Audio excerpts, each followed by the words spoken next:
नमस्कार मेरे प्यारे साथियों, आप सभी का बहुत बहुत हार्दिक स्वागत है हमारी इस छोटी सी प्यारी सी क्लास में, जिसका विषय है इतिहास। इतिहास की आज ये तीसरी क्लास है। जिसने पहले अभी तक 2 क्लासें नहीं देखी, वो हमारी प्लेलिस्ट में जा कर के पहली 2 क्लासों को देख सकते हैं। बहुत ही अच्छे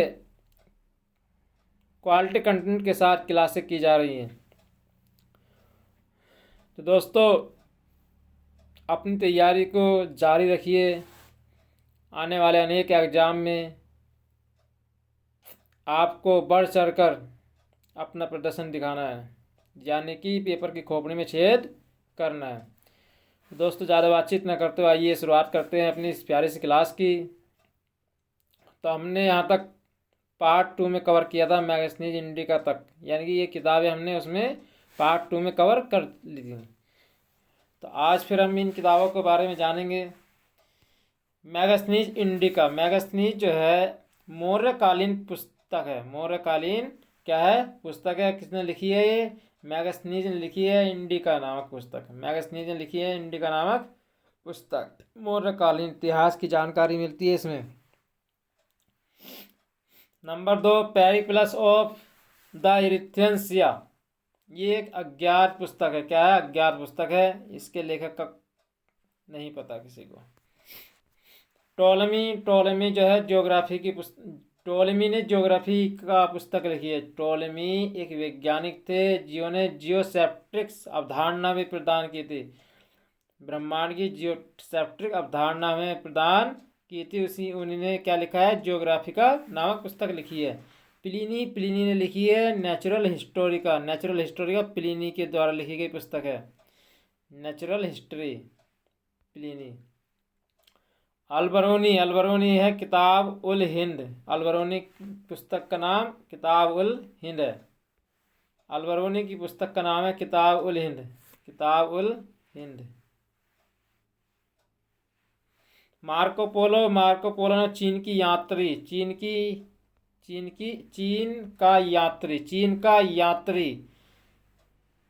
का यात्री था मार्को पोलो। फाइयान फोकुओ थी ये नामक पुस्तक लिखी है चंद्रगुप्त विक्रमादित्य के काल में। वेनसांग ने हर्षवर्धन के शासन काल में सीयूकी नामक पुस्तक लिखी है। तो आइए इन पर बारी बारी से चर्चा करते हैं। ये तो हमने अभी एक शॉर्ट फॉर्म में देखी, अब इन पर विस्तार से चर्चा करनी है हमें। तो विस्तार से चर्चा करते हैं कौन सी किताब किस काल में लिखी गई, किसके शासन काल में लिखी गई। सबसे पहले शुरुआत करते हैं फाइयान की। फाइयान 399 ईस्वी फोकुओ थी। इसकी पुस्तक का नाम फोकुओ था। पुस्तक चंद्रगुप्त विक्रमादित्य के दरबार में आया था। फाइयान जो है चंद्रगुप्त विक्रमादित्य के दरबार में आया था। यह उस समय के भवन तथा कोड़ी की चर्चा करता है। यह उस समय के भवनों तथा कोड़ियों की चर्चा करता है अपनी इस किताब में। कौन सी किताब में? फोकुओ में। और कौन से ईस्वी में लिखी? 399 ईस्वी में। ईसा पूर्व में, ईस्वी में। बात करते हैं हम सुंग चुन की बात करते हैं 512 ईस्वी में, चीन। यह बंगाल के बोस में लिखा हुआ है। वेनसांग 629 ईस्वी सीयू की। यह हर्षवर्धन के दरबार में आया था। इसने नालंदा विश्वविद्यालय में अध्ययन और अध्यापन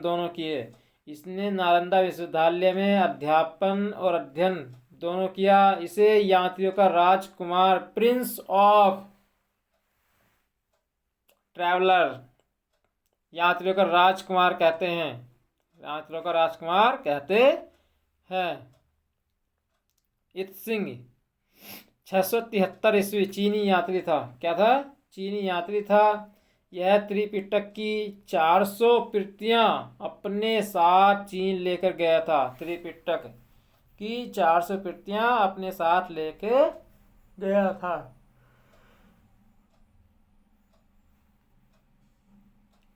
इब्न बतूता यह मोरक्को का रहने वाला था। इब्न बतूता यह मोरक्को का रहने वाला था। यह 7,000 किलोमीटर की यात्रा करके मोहम्मद बिन तुगलक के दरबार में आया था। इसकी पुस्तक रेहला थी। इसकी पुस्तक क्या थी? रेहला थी। इसकी पुस्तक रेहला। अब्दुल रज्जाक, यह फारस का रहने वाला था, विजयनगर काल में आया था। इसकी पुस्तक मतला ए साहिन है। यह कृष्णदेव राय के दरबार में आया था। यह कृष्णदेव राय के दरबार में आया था। बात करते हैं दोस्तों साहित्यिक स्रोत, साहित्यिक स्रोतों की। तो साहित्यिक स्रोत, लिखित स्रोत को साहित्यिक स्रोत कहते हैं। प्राचीन इतिहास की जानकारी का यह सबसे बड़ा स्रोत है। गैर धार्मिक स्रोत, इसका संबंध किसी भी धर्म से नहीं रहता है। उदाहरण अर्थशास्त्र। अर्थशास्त्र अर्थशास्त्र की पुस्तक है दोस्तों, बताइए आप जल्दी कमेंट बॉक्स में। तो अर्थशास्त्र पुस्तक है, जल्दी कमेंट करेंगे। न मंजिल है न मंजिल का निशा है, कहाँ पे लाके छोड़ा है किसी ने। न मंजिल है न मंजिल का निशा है, न मंजिल है न मंजिल का निशा है, कहाँ पे लाके छोड़ा है किसी ने। दोस्तों कमेंट बॉक्स में आंसर किया आपने। बात करें अर्थशास्त्र की। अर्थशास्त्र जो है चाणक्य द्वारा लिखित पुस्तक है। ये मौर्य काल में लिखी गई थी। मौर्य काल में लिखी गई थी अर्थशास्त्र पुस्तक, चाणक्य ने लिखा था इसको। विष्णुगुप्त भी कहा जाता है चाणक्य को, कौटिल्य। बात करते हैं धार्मिक स्रोत की। ये तो साहित्यिक स्रोत है। धार्मिक स्रोत, धार्मिक स्रोत,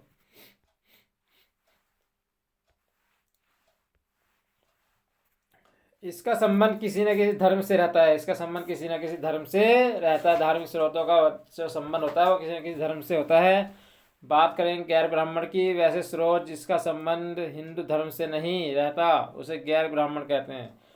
जैन साहित्य, यह प्राकृत भाषा में मिले हैं, इन्हें आगम कहते हैं। इन्हें आगम कहते हैं। जैन साहित्य जो है प्राकृत भाषा में मिले हैं, इन्हें आगम कहते हैं। वेरी वेरी इंपॉर्टेंट शब्द ही इन्हें आगम कहते हैं। उदाहरण 12 अंग, 12 उपांग, आधारांग सूत्र, भगवती सूत्र, मूल सूत्र, आदि पुराण, ये क्या है? जैन साहित्य है। 12 अंग, 12 उपांग, आधारांग और भगवती सूत्र, मूल सूत्र, आदि पुराण, ये क्या है? हमारे जैन साहित्य है। अब बात करते हैं बौद्ध साहित्य की। बौद्ध साहित्य, बौद्ध साहित्य पाली भाषा में मिले हैं। जातक ग्रंथ में महात्मा बुद्ध के पूर्व जन्म की 200 कहानियां हैं। ललित विस्तार में महात्मा बुद्ध की पूरी जीवनी है। ललित विस्तार में महात्मा बुद्ध की पूरी क्या है? जीवनी है। पूरी जीवनी ललित विस्तार में।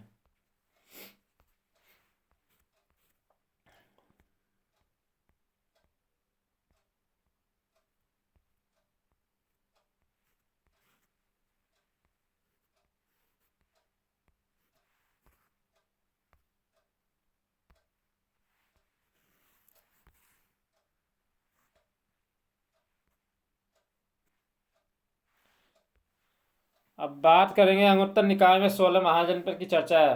अंगुत्तर जो निकाय है उसमें क्या है? 16 महाजनपद की चर्चा है। आपसे पूछ लिया जाएगा कि ऐसा कौन सा निकाय है जिसमें 16 महाजनपदों की चर्चा की गई है। दोस्तों अंगुत्तर निकाय में 16 महाजनपदों की चर्चा की गई है। अंगुत्तर निकाय में बौद्ध धर्म को सबसे पवित्र, बौद्ध धर्म की सबसे पवित्र पुस्तक त्रिपिटक है, जो 3 पुस्तकों का समूह है। जो 3 पुस्तकों का समूह है। जो 3 पुस्तकों का समूह है। सुत्त पिटक नंबर 1, सुत्त पिटक, यह सबसे बड़ा पिटक है। इसे बौद्ध धर्म का एनसाइक्लोपीडिया कहते हैं। इसे बौद्ध धर्म का एनसाइक्लोपीडिया कहते हैं। इसका जो रचना की है वो आनंद ने की है। किसने की है? आनंद ने। आनंद ने इसकी चर्चा की है। नंबर 2 विनय पिटक, यह सबसे छोटा पिटक है। यह सबसे छोटा पिटक है। इसमें बौद्ध धर्म के प्रवेश की चर्चा है। इसकी जो रचना की है किसने की है? इसकी रचना की है उपाली ने। इसकी रचना उपाली ने की है। अभिधम पिटक, अधिम पिटक, अधिम पिटक, अरिम पिट्टक, इसमें महात्मा बुद्ध के दार्शनिक विचारों की चर्चा है। इसमें महात्मा बुद्ध के दार्शनिक विचारों की चर्चा है। इसकी रचना मोगलीपुत्र टिस ने की थी। इसकी रचना मोगलीपुत्र टिस ने की थी। बात करेंगे हम वेद की। तो दोस्तों वेद जो है हमारे कितने हैं? 4 वेद हैं। ऋग्वेद, सामवेद, यजुर्वेद, अथर्ववेद। सबसे प्राचीन वेद ऋग्वेद, सबसे नवीन वेद अथर्ववेद। तो वेदों के ज्ञानी यानी ऋग्वेद के ज्ञानी कौन है? होत्र। सामवेद के ज्ञानी उद्गाता। यजुर्वेद के ज्ञानी अरवो। अथर्ववेद के ज्ञानी ब्रह्मा। अब ऋग्वेद का जो ब्राह्मण ग्रंथ है वो कौशिकी और ऐत्रेय। ऐत्रेय और कौशिकी किसके ब्राह्मण ग्रंथ हैं? ऋग्वेद के। ऋग्वेद के ब्राह्मण ग्रंथ कौशिकी, ऐत्रेय। सामवेद के पंचविश। सामवेद का जो ब्राह्मण ग्रंथ है वो है क्या? पंचविश। यजुर्वेद का तैत्रेय, शतपथ। तैत्रेय और शतपथ ब्राह्मण, ये क्या है? यजुर्वेद के ब्राह्मण ग्रंथ हैं। तैत्रेय, शतपथ। तैत्रेय, शतपथ। अथर्ववेद के गोपथ। अथर्ववेद का ब्राह्मण गोपथ। बात करते हैं उपवेद की। ऋग्वेद, ऋग्वेद से क्या बढ़ती है? अगर हम भगवान की पूजा आराधना करते हैं हमारी क्या बढ़ेगी? आयु। आयुर्वेद। सामवेद, साम मतलब गाना। गाना, गाना कौन गाते हैं? गंधर्व, तो गंधर्व वेद। यजुर्वेद, यजुर मतलब यज्ञ। यज्ञ, यज्ञ कौन करते हैं? ऋषिमुनि। ऋषिमुनि क्या देते हैं हमें? धनुर्विद्या। धनुर्विद्या, धनुर्वेद। अथर्ववेद, अथर्ववेद में क्या मिलता है? चिकित्सा। चिकित्सा में क्या करेंगे हम? शिल्य, शिल्यवेद। शिल्य वेद। ज्ञानी की बात करेंगे तो ऋग्वेद के ज्ञानी प्रजापति। सामवेद के ज्ञानी नारद। यजुर्वेद के ज्ञानी विश्वामित्र। और अथर्ववेद के विश्वकर्मा। अथर्ववेद के कौन है? विश्वकर्मा है। नेक्स्ट, वेदों। वेद, वेदों की रचना ईश्वर ने की है। वेदों की रचना ईश्वर ने की है। अतः वेद को अपौरुषे, अतः वेद को अपौरुषे कहा जाता है। अतः वेद को अपौरुषे कहा जाता है। गुप्त काल में कृष्ण देवायन ने, व्यास ने, कृष्ण देवायन, वेद व्यास ने वेदों का संकलन किया। गुप्त काल में कृष्ण देवायन, वेद व्यास ने वेदों का संकलन किया। प्रारंभ में वेदों की संख्या 3 थी। अतः वेद को त्रय कहा गया। वेद को क्या कहा गया? त्रय कहा गया। वेद को त्रय कहा गया। तो त्रय किसे कहा जाएगा? तो ऋग्वेद, सामवेद, यजुर्वेद, इन तीनों को वेद त्रय कहा जाता है। इन तीनों क्या कहा जाता है? वेद त्रय कहा जाता है। अथर्ववेद को बाद में शामिल किया गया। अथर्ववेद को बाद में शामिल किया गया। जब शामिल हो गया तो बाद में क्या कहलाए? वेद, चार वेद हो गए। पहले क्या कहते थे? वेद त्रय। वेद त्रय में कौन कौन था? मैंने आपको पहले बताया, एक बार और बताता हूँ। ऋग्वेद, सामवेद, यजुर्वेद, ये वेद त्रय कहलाते हैं, तीनों का मिलना। नेक्स्ट है ऋग्वेद। ऋग्वेद, इसमें 10 मंडल हैं। इसमें 10 मंडल, 1028 सूक्त तथा 10,580 ऋचाएं हैं। ऋचाओं की अधिकता के कारण ही इसे ऋग्वेद कहते हैं। ऋचाओं की अधिकता के कारण ही इसे क्या कहते हैं? ऋग्वेद कहते हैं। यह सबसे प्राचीन एवं सबसे बड़ा वेद है। इसमें गायत्री मंत्र की चर्चा की गई। गायत्री मंत्र कहाँ मिलता है? इसमें 3रे मंडल में मिलता है गायत्री मंत्र, जिसके रचनाकार विश्वामित्र हैं, जो सूर्य भगवान को समर्पित है। गायत्री मंत्र किसको समर्पित है? सूर्य भगवान को समर्पित है। आपसे कोई पूछ ले कि गायत्री मंत्र किसको समर्पित है, तो गायत्री मंत्र सूर्य भगवान को समर्पित है। किस मंडल में मिलता है? 3रे मंडल में मिलता है। पहली बार शूद्र का प्रयोग ऋग्वेद, पहली बार शूद्र का प्रयोग ऋग्वेद में हुआ। ऋग्वेद का 2रा तथा 7वां मंडल पुराना है, क्योंकि इसका संकलन पहले ही हो गया था। ऋग्वेद का 2रा तथा 7वां मंडल पुराना है, क्योंकि इसका संकलन पहले ही हो गया था। पहला तथा 10वां मंडल नया है, क्योंकि इसका संकलन बाद में हुआ। पहला तथा 10वां मंडल नया है, क्योंकि इसका संकलन बाद में हुआ। 9वें मंडल में सोम देवता की चर्चा की गई है। 9वें मंडल में सोम देवता की चर्चा की गई है। ऋग्वेद के ज्ञानी को होत्र कहते हैं। ऋग्वेद के ज्ञानी को होत्र कहते हैं। और ऋग्वेद का उपवेद आयुर्वेद है। ऋग्वेद का उपवेद आयुर्वेद है, जिसमें चिकित्सा की चर्चा है। इसके ज्ञानी को प्रजापति कहते हैं। इसके ज्ञानी को क्या कहते हैं? प्रजापति कहते हैं। आयुर्वेद के ज्ञानी को प्रजापति। बात करते हैं सामवेद की। एक मोस्ट पॉइंट रह गया इसमें कि जो ऋग्वेद का 10वां मंडल है उसमें पुरुष सूक्त का वर्णन मिलता है। ऋग्वेद के 10वें मंडल में ही क्या मिलता है? पुरुष सूक्त का वर्णन मिलता है। नेक्स्ट सामवेद। सामवेद इसमें 1875 यानी कि 1875 मंत्र हैं, किंतु वास्तव में 99 मंत्र ही सामवेद के हैं। बाकी मंत्रों को ऋग्वेद से ग्रहण कर लिया है।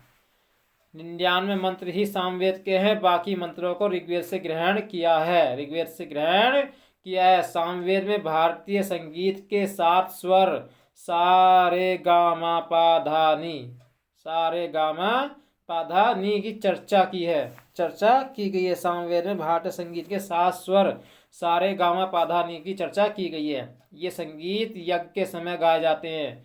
सामवेद ज्ञानी को उद्गाता कहते हैं। सामवेद ज्ञानी को उद्गाता कहते हैं। सामवेद का उपवेद गंधर्व वेद है। सामवेद का उपवेद गंधर्व वेद है। याद रखेंगे इंपॉर्टेंट रूप से।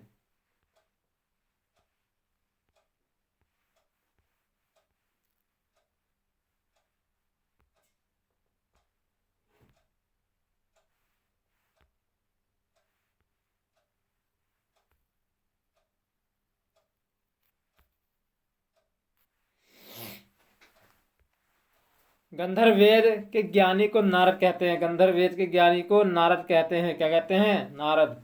यजुर्वेद इसमें 1990 मंत्र हैं। इसमें युद्ध एवं कर्म कांड की चर्चा है। इसमें युद्ध एवं कर्म कांड की चर्चा है। इसे 2 भागों में बांटते हैं। इसे 2 भागों में बांटते हैं। कृष्ण यजुर्वेद, शुक्ल यजुर्वेद पद में और गद में। कृष्ण यजुर्वेद गद में और शुक्ल यजुर्वेद पद में। आपसे कोई पूछ ले जाए कि ऐसा कौन सा वेद है जो गद में भी और पद में भी लिखा गया है, तो यजुर्वेद ही लिखा गया गद और पद में। इसके ज्ञानी को अघर्यु कहते हैं। यजुर्वेद का उपवेद धनुर्वेद है।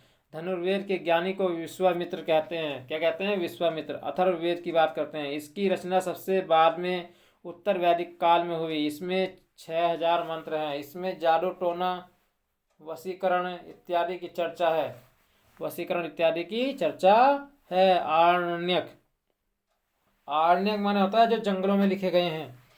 वैसी पुस्तक जिसकी रचना जंगल में की गई हो आरण्यक कहलाता है। वैसी पुस्तक जिसकी रचना जंगल में की गई हो आरण्यक कहलाता है। अथर्ववेद को छोड़कर सभी पुस्तक आरण्यक है। अथर्ववेद को छोड़कर सभी पुस्तक आरण्यक है। वेदांग। वेदों को भली भांति समझने के लिए वेदांग की रचना की गई है। वेदों को भली भांति समझने के लिए वेदांग की रचना की गई है। वेदांग की संख्या 6 है। कितनी संख्या है? 6 वेदांग की। ब्याजो निसी कुछ, ये है आपकी ट्रिक। इसे समझने के लिए ट्रिक है। क्या है? ट्रिक। ब्याजो निसी कुछ। ब्याजो से व्याकरण, ज्योतिष, निरुक्त, सी से शिक्षा, कैसे कल्प, 6 से छंद। ब्याजो निसी कुछ। ब्याजो निसी कुछ। ये 6 क्या है? हमारे वेदांग है। व्याकरण, ज्योतिष, निरुक्त, शिक्षा, कल्प, छंद। ब्याजो निसी कुछ ये ट्रिक थी हमारी। बात करेंगे व्याकरण। व्याकरण अष्टाध्यायी पाणिनि, अष्टाध्यायी पाणिनि। ज्योतिष व्रत संहिता, वराह मिहिर। निरुक्त निरुक्त शास्त्र। शिक्षा शिक्षा शास्त्र। कल्प कल्प शास्त्र। छंद छंद शास्त्र। ये क्या हमारे 6 वेदांग हैं। कितने वेदांग हैं? 6 वेदांग हैं। पुराण, इसकी रचना महर्षि ऋषि तथा उग्श्रवा ने किया। इसकी संख्या 18 है। पुराण, इसकी रचना महर्षि ऋषि तथा उग्श्रवा ने किया। उसकी संख्या 18 है।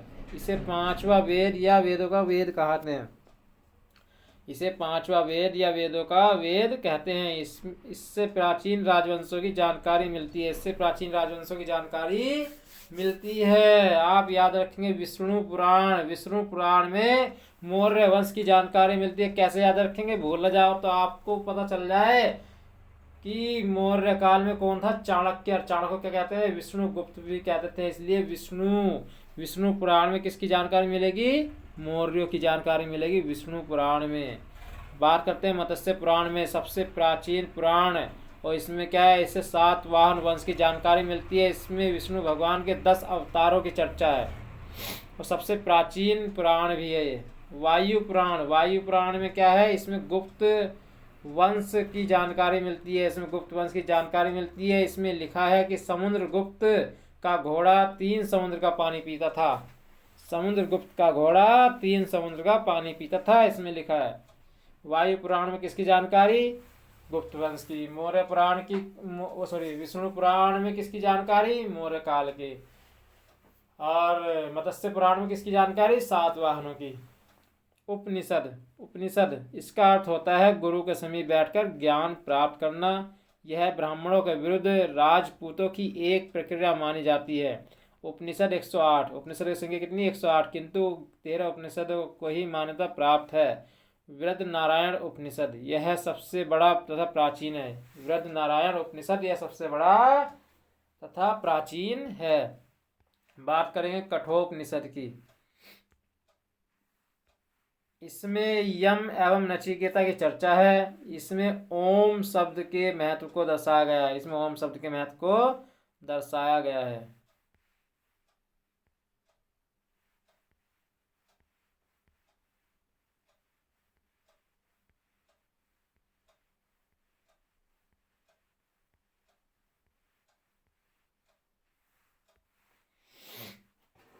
बात करेंगे मुंडकोपनिषद, मुंडकोपनिषद इसमें सत्यमेव जयते की चर्चा है।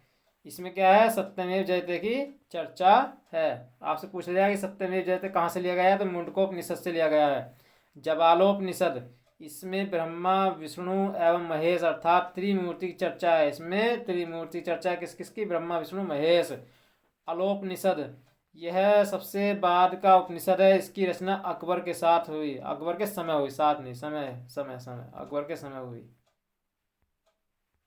अकबर के समय हुई। स्मृति साहित्य, इसमें प्राचीन राजवंशों की जानकारी मिलती है। इसमें प्राचीन राजवंशों की जानकारी मिलती है।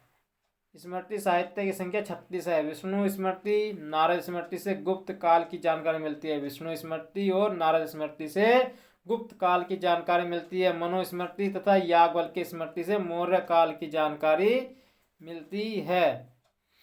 याज्ञवल्क्य स्मृति में जुआ खेलने को उचित बताया गया। याज्ञवल्क्य स्मृति में जुआ खेलने को उचित बताया गया है।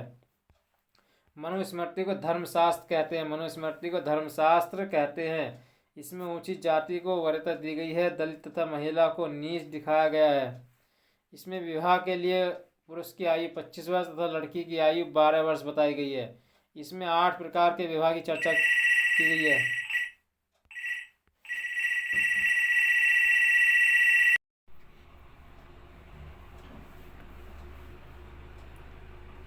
इसमें 8 प्रकार के विवाह की चर्चा की गई। इसमें 8 प्रकार के विवाह की चर्चा की गई है। संस्कार की संख्या 16 है। संस्कार की संख्या कितनी है, 16। दाह संस्कार अंतिम संस्कार है। दाह संस्कार अंतिम संस्कार है। ऋण 3 प्रकार के होते हैं। ऋण कितने प्रकार के होते हैं, 3 प्रकार के। देव ऋण, ऋषि ऋण, पितृ ऋण। पुरुषार्थ 4 प्रकार के होते हैं। धर्म, अर्थ, काम, मोक्ष। पुरुषार्थ 4 प्रकार के, धर्म, अर्थ, काम, मोक्ष। आश्रम की संख्या 4 है। जन्म से 5 वर्ष की अवस्था को बाल्यावस्था या शिशुअवस्था कहते हैं।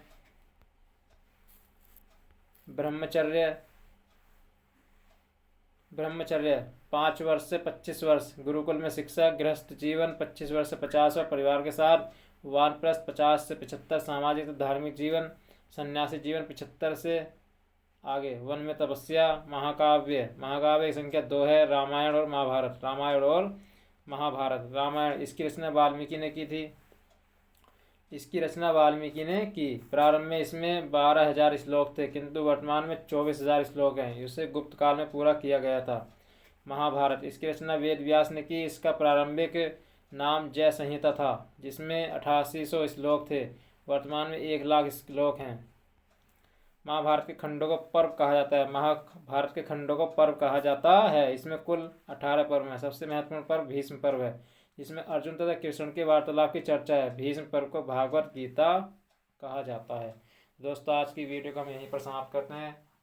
हमारी ये वीडियो आपको कैसे लगी कमेंट बॉक्स में ज़रूर बताएं। अगर आपने हमारे चैनल को अभी तक सब्सक्राइब नहीं किया, सब्सक्राइब कर ले, बेल आइकन को प्रेस कर ले, इससे आने वाली हर वीडियो की नोटिफिकेशन आपको प्राप्त हो। जय हिंद, जय भारत। मिलते हैं अगली वीडियो में।